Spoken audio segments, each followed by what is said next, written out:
Hello traders. इस video में मैं एक ट्रेडर के अनुरोध पर साउथ इंडियन बैंक का टेक्निकल एनालिसिस करूंगा। टेक्निकल एनालिसिस में मैं जो टूल का इस्तेमाल करता हूं वो है इलियट वेव प्रिंसिपल्स या इलियट वेव थ्योरी। तो इससे टेक्निकल एनालिसिस जाने से पहले मैं चाहता हूं कि इसका कुछ फंडामेंटल्स फिगर को आपके साथ शेयर करूं ताकि आपको अंत में डिसीजन लेने में मदद।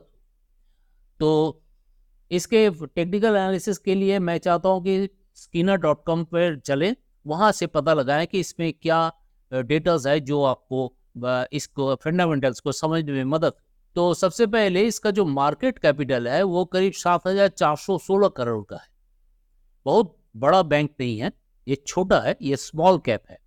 इसके अलावा ये बैंक जो एस्टेब्लिश हुआ है वो है 1929 में केरला में, और इसका मैक्सिमम बिजनेस जो है वो साउथ इंडिया में। और भी कुछ जो इंफॉर्मेशन है वो है करंटली इसका जो बैंक और ब्रांचेस वो करीब 948 ब्रांचेस है और 1315 एटीएम्स अक्रॉस इंडिया है।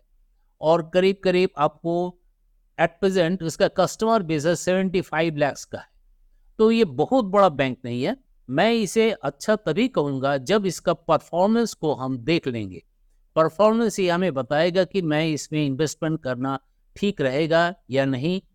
तो इसका परफॉर्मेंस किस तरह से देखा जाता है, जो मैं देखता हूँ टेक्निकल एनालिसिस से पहले भी देख लेता हूँ, वो कुछ इस तरह का है कि इसका प्राइस टू बुक वैल्यू है 1.11। तो ज़्यादा कॉस्टली भी नहीं है, ठीक है। कि अगर आप इसे क्वार्टरली रिजल्ट में जाएंगे तो इसमें सबसे पहले मैं चाहता हूं कि रेवेन्यू को देख लिया जाए। रेवेन्यू जो 2020 में 1800 करोड़ का था वो देखिए बीच में घट गया। वो घटने का कारण है कोविड पीरियड था, कोविड पीरियड के लिए घट गया।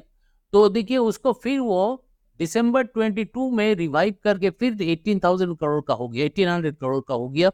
और दिसंबर 23 में ये 2000 करोड़ को क्रॉस कर गया। सबसे इंटरेस्टिंग है जो नेट प्रॉफिट नेगेटिव था दिसंबर 2020 में, जो नेगेटिव था वो आते आते दिसंबर 23 में ये 305 करोड़ का हो चुका है। That means huge growth, consistent growth. बीच में कम हुआ था, वो एनपी के चलते हुआ था, फिर वो रिवाइव करके 305 करोड़ का हो गया, 305 करोड़ का हो चुका है। दैट मीन्स इसका परफॉर्मेंस कंसिस्टेंट परफॉर्मेंस है, इसका परफॉर्मेंस में कोई कमी नहीं है। अब हम चलते हैं प्रॉफिट एंड लॉस में। प्रॉफिट एंड लॉस में देखते हैं क्या है। इसमें भी देखिए जो रेवेन्यू है वो रेवेन्यू पहले 3,500 करोड़ का करीब करीब था, उसको अभी जो करंट में आ गया 8,311 करोड़ का आ गया। दैट मीन्स ये करीब 3 टाइम्स के तक बढ़ चुका है। अगर आप इसका नेट प्रॉफिट को देखेंगे, जो नेट प्रॉफिट 400 करोड़ का था वो हो गया 1,116 करोड़। दैट मीन्स 3 टाइम्स इसका भी प्रॉफिट इंक्रीज किया है वो। और ये एक बात है कि ये कंसिस्टेंट प्रॉफिट है। इसमें प्रॉफिट में बीच में थोड़ा सा कम हुआ है, बाकी वो फिर रिटर्न चला आया। दैट मीन्स इसमें दम है, ये इसका परफॉर्मेंस कंसिस्टेंटली है। थोड़ा भी कम हुआ उसका कुछ कारण रह सकता है, बाकी वो रिवाइव कर चुका है। तो इसीलिए मैं इस बैंक पर इंटरेस्टेड हूँ और थोड़ा सा इसमें एनालिसिस करना चाहता हूँ। तो इसके लिए अगर आप इसके बैलेंस शीट में जाएंगे तो बैलेंस शीट में देखेंगे इसका जो रिजर्व है, जो रिजर्व पहले 2,000 करोड़ का था वो रिजर्व अभी कितना 3 टाइम्स से भी बढ़कर ये 6,465 करोड़ का हो गया। दैट मीन्स इसका रिजर्व भी बहुत अच्छी तरह से बढ़ रहा है। और इक्विटी कैपिटल का तो देखिए वो पहले 113 करोड़ का था, वो फिर 209 करोड़ का हो गया। दैट मीन्स कोई इसमें सेल करके कुछ अपना पैसा नहीं बनाया। तो ये चीज मुझे इनकरेज कर रहा है कि इस बारे में और थोड़ा जानकारी ले लें। तो अगर आप इसके शेयर होल्डिंग पैटर्न में जाएंगे, जो मुझे इतना इंटरेस्टिंग नहीं लगा, मुझे इनकरेज नहीं कर रहा है। DII FII का ओनली 20% और 80% है वो है पब्लिक के हाथों में, जो बहुत मैं इसे अच्छा नहीं मानता हूँ। क्योंकि 80% अगर पब्लिक के हाथों में है, पब्लिक तब तो इस बैंक का ग्रोथ किस तरह से होना चाहिए वो हो रहा है, जो फिगर मुझे पता लग रहा है। बाकी 80% शेयर होल्डिंग जो पब्लिक के हाथों में, ये ठीक नहीं है। तो चलिए, ये कुछ फिगर्स था। तो इसके साथ साथ और भी एक चीज को देख लेते हैं, वो है इसका, देखिए टिकट टेप में 5 इयर्स में जो इसका रिटर्न है करीब 76% का रिटर्न है 5 इयर्स। अगर आप 1 ईयर में जाते हैं तो 1 ईयर में इसका रिटर्न है करीब 95% का। अब ये तो रहा 5 इयर्स और 1 ईयर्स का जो फिनेंशियल्स जो डेटा है उसके ऊपर निर्भर करके मैंने बताया कि क्या है, वो आपके सामने प्रस्तुत किया, आपसे शेयर किया। अब चलते हैं इसका टेक्निकल पार्ट पर। टेक्निकल एनालिसिस क्या कहता है? तो मैं अभी साउथ इंडियन बैंक का मंथली बार चार्ट में हूँ। तो इस चार्ट में देखिए, ये 1999 में इसका आईपीओ आया, फिर इसने मूव किया। तो अब मुझे इलीट वेब एनालिसिस करने के लिए जो पहला टास्क है वो है इसका वेब को आइडेंटिफाई करना और मार्किंग करना। तो ये जो मूव है, इस मूव को मैं एक देखता हूँ, एक लीडिंग डायगोनल बना हुआ है ये मेरे हिसाब से। तो लीडिंग डायग्राम में अगर हम इसे वेब लाइन से जोड़ देंगे तो आपको कुछ क्लियर दिखाई देगा कि किस तरह से एक वेब लाइन बना है। और अगर हम इसके बार को हटा देते हैं तो देखिए इसका इस तरह का एक स्ट्रक्चर बना हुआ है इसमें। इसी स्ट्रक्चर को हम लीडिंग डायग्राम, अगर वो फर्स्ट वेब में बना है इसलिए मैं इसे लीडिंग डायग्राम बता रहा हूँ, क्योंकि leading diagram always first web में ही बनता है, तो मैं इसे फर्स्ट वेब से डिनोट करता हूँ। तो इस तरह का ये रहा फर्स्ट वेव, ये सेकेंड वेव। अगर इसे वेब लाइन से दिखा दो तो कुछ इस तरह से फर्स्ट वेव, ये सेकेंड वेव बना। तो अब जो रहा, ये रहा थर्ड वेव। तो थर्ड वेव के मैं थोड़ा सा लोअर टाइम फ्रेम में जाता हूँ, वीकली चार्ट में, ताकि आपको देखने में सुविधा हो। तो इस वेव चार्ट जब आप देखेंगे तो लगता है यहाँ पर देखिए ये एक वेव बना, ये वेव बना। तो इसे भी मैं मार्किंग कर देता हूँ ताकि मुझे भी पता चले जे ये एक वेव बना हुआ है, वो कुछ इस तरह का है। यहाँ देखिए एक लीडिंग डायगोनल बना हुआ है, ABCDE, ठीक है।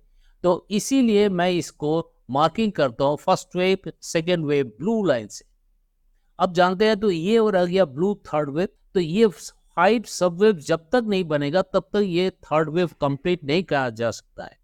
तो इसी 5 वेव्स को मुझे ढूंढ के निकालना है। जो 5 वेव मुझे बताएगा कि थर्ड वेव कंप्लीट हुआ कि नहीं। मैं कुछ इस तरह से उस 5 वेव को डिटेक्ट किया हूँ, जो मार्किंग किया हूँ कुछ इस तरह का है। देखिए ये रहा first second third fourth, that means इसे अगर वेव लाइन से अगर जोड़ देंगे तो आपके लिए बहुत आसान होगा देखने में। देखिए ये रहा first wave, second wave, third fourth fifth. अगर मैं डेली चार्ट में जाऊंगा तो कुछ और क्लियर हो जाएगा।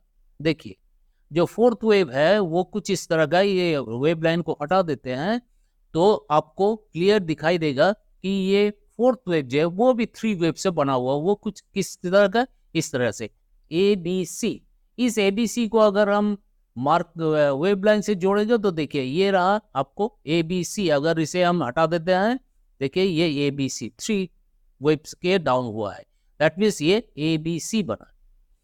अब जो मेरा बारी है कि ये क्या ये फोर्थ वेव कंप्लीट हो चुका है, मैं नहीं बता सकता, क्योंकि इसका कारण है। देखिए मैं पहले भी डिस्कस कर चुका, अगर वो सेकेंड वेव सिंपल बनेगा, ये सिंपल बनेगा तो ये कुछ कॉम्प्लेक्स फोर्थ वेव बन सकता है। तो मुझे आशा है कि हो सकता है कि ये कुछ कॉम्प्लेक्स फॉर्मेशन दे सकता है, वो साइडवेज दे सकता है, साइडवेज हो सकता है, या तब हमें इसको वेट करना पड़ेगा। तो अभी जो स्टडी से, जो एनालिसिस से पता चल रही है, फोर्थ वेव कंप्लीट हो जाने के कारण इसका जो मूव होगा वो कुछ अपसाइड होने वाला है, इस तरह से होने वाला है, क्योंकि फोर्थ वेव थोड़ा सा नीचे आ सकता है, फिर वो दैट मीन्स बुलिश है। अब बुलिश है तो क्या इसमें इन्वेस्टमेंट कर देना चाहिए, अभी इसमें एंट्री लेना चाहिए? मैं नहीं बता सकता, क्योंकि पहली बात तो है इसका फोर्थ वेव पहले बता चुका, ये कॉम्प्लेक्स हो सकता है या यहीं से मूव कर सकता है। बाकी ये अभी बुलिश है, क्यों? क्योंकि वो ग्रीन साइकिल को कंप्लीट कर रहा है। ग्रीन साइकिल कंप्लीट होने के बाद ब्लू साइकिल कंप्लीट होगा, ब्लू साइकिल के बाद ये देखिए रेड साइकिल है वो भी कंप्लीट होगा। दैट मीन्स ये अभी चलता ही चलेगा, बुलिश है। बाकी जब मैं बता रहा हूँ अभी एंट्री लेने के लिए मैं थोड़ा इसमें डिफर करता हूँ ओपिनियन से कि इमीडिएट लेना चाहिए। अगर आप लेना चाहते हैं तो इसमें एंट्री ले सकते हैं। जो जितना लेंगे उसका 50% लीजिए, वेट कीजिए, नीचे आ सकता है, नीचे आने के बाद फिर अनदर 50% ऐड कीजिए। आइदर इसमें अभी अवॉइड कर सकते हैं कोई भी एंट्री, रुक सकते हैं, जब तक वो नीचे नहीं आ जाता तब तक आप रुक सकते हैं। बाकी ये बुलिश है, आप किस समय एंट्री लेंगे क्या लेंगे ये थोड़ा स्टडी करके लीजिए, क्योंकि वेट कर लीजिए। फोर्थ वेव ऑलवेज एक कॉम्प्लेक्स वेव तैयार होता है जो आपको माने नुकसान भी दे सकता है, इसीलिए फोर्थ वेव बनने तक आपको थोड़ा इंतजार करना सटीक रहेगा। जा सकता है, थोड़ा ऊपर जा सकता है, क्योंकि ये अगर ए बी सी ये ए वेव बनेगा तो ये बी वेव बनेगा। बी वेव बनने के लिए ये तैयार हो रहा है, देखिए यहाँ पर ए एंड बी तैयार हुआ, ये सी वेव जाएगा। सी वेव जाने के बाद वो नीचे की तरफ आ सकता है, अनदर सी वेव, दैट मीन्स कंप्लीट ये फॉर्मेशन के लिए सी वेव बन सकता है। ये स्मॉल जो बी वेव बनेगा, इसका 3 पार्ट है ए बी सी। वो स्मॉल जो सी बनेगा, सी बनने के बाद वो बिगर सी बनने के लिए नीचे की तरफ आ सकता है। ये नहीं भी हो सकता है, ऐसा कोई गारंटी नहीं है, ये फिर फर्दर मूव कर सकता है। वेट एंड वॉच, तभी आपको पता चलेगा कि आप एंट्री ले सकते हैं कि नहीं। तो एंटायर जो मैंने इसका समराइज अगर किया जाए तो मैंने पहले देख लिया है कि इसका कंसिस्टेंट ग्रोथ है, ये स्मॉल कैप है, कंसिस्टेंट इसका ग्रोथ है, ग्रोथ में कुछ कमी नहीं है। शेयर होल्डिंग पैटर्न में थोड़ा मेरा शक है, थोड़ा मैं उसमें खुश नहीं हूँ। तो दूसरा जो अभी जो इलीट वेब एनालिसिस से पता चल रहा है, ये स्टॉक बुलिश है। बुलिश अभी 2 स्टेज और बाकी है, अभी ग्रीन स्टेज होना है, ग्रीन का फुल साइकिल होना है, फिर इसका ब्लू का फुल साइकिल बनेगा, फिर रेड का फुल साइकिल। तो ये एंटायर एनालिसिस आपके सामने प्रस्तुत किया। ये कोई टिप्स या रिकमेंडेशन ना समझे, ये मेरा एजुकेशनल वीडियो है, और एजुकेशनल वीडियो से आप अगर कुछ सीख सकें तो मुझे अच्छा लगेगा। और अगर ये मेरा एनालिसिस अच्छा लगे तो जरूर इसे लाइक कीजिए, शेयर कीजिए और सब्सक्राइब भी कीजिए, बेल आइकन को दबाएं, ताकि आपको मेरा जो भी वीडियो अपलोड होगा वो तुरंत आपको पास नोटिफिकेशन जाए। तो यहीं पर समाप्त करता हूँ। Thank you very much.